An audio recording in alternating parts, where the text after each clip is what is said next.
You ask Tiger to calculate. This deals with finding the midpoint between 2 points. The midpoint between the 2 points is 50, 37.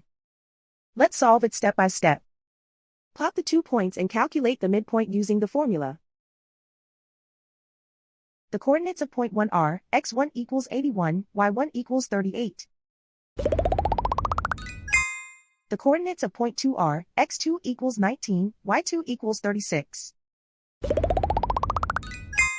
PM represents the midpoint of the 2 points.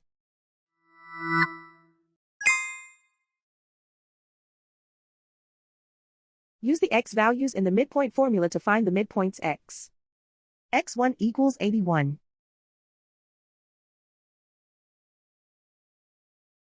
x2 equals 19.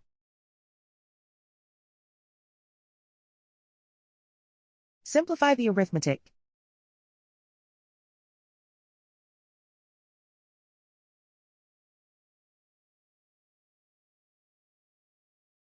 Use the y values in the midpoint formula to find the midpoints y. y1 equals 38.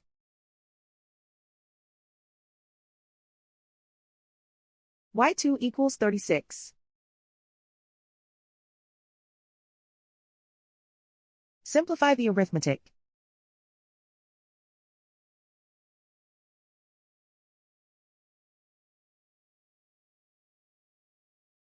And so, the midpoint is 50, 37.